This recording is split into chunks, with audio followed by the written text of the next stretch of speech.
6 जून 1674 शिवराज्याभिषेकच्या सोहळ्यामध्ये दिसणारा तो इंग्रज अधिकारी कोण होता? त्याने छत्रपती शिवाजी राजांच्याबद्दल आणि रायगडाबद्दल असं काय लिहून ठेवले आहे की जे खऱ्या इतिहासातील एक भाग आहे.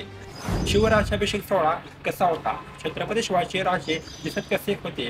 छत्रपती शिवाजी राजांच्या राज दरबारामध्ये कोणकोणती मंडळी उपस्थित होती आणि राज्याभिषेकच्या दिवशी रायगडावरती खरोखर हत्ती उपस्थित होते का? हे हेनरी ऑक्सिडंटने आपल्या इतिहासामध्ये लिहून ठेवलेले आहे.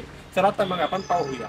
शिवराज्याभिषेकसाठी हेनरी ऑक्सिडंट रायगडावरती 22 मे रोजी आला. त्याने रायगडावरती येत असताना रायगडाच्या आसपासच्या वातावरणात तेथील राहणाऱ्या लोकांचं आणि रायगडाच्या बांधकामाचं त्याने अचूक असे निरीक्षण केले आणि तो असा लिहून ठेवतो की फिरफिंदरी करून रायगड जिंकणं अशक्य आहे. म्हणजेच की रायगड कोणासमोरही नतमस्तक होऊ शकत हे हेनरीने आपल्या इतिहासामध्ये लिहून ठेवलेलं आहे.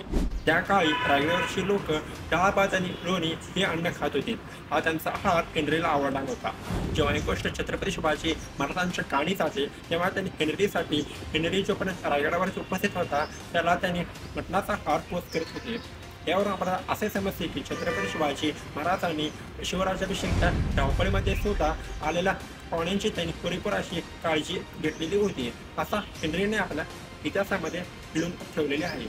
अखेर तो दिवस उजाडला. 6 जून 1674 शिवराज्याभिषेकच्या दिवशी हेनरी शिवाजी राजांना लागूनच उभा होता. हेनरी शिवराज्याभिषेक सोहळा पाहत असताना असा उल्लेख करतो की शिवाजी महाराज 47 वर्षाचे होते. त्यांचे डोळे तीक्ष्ण आणि आपुलकीचे होते.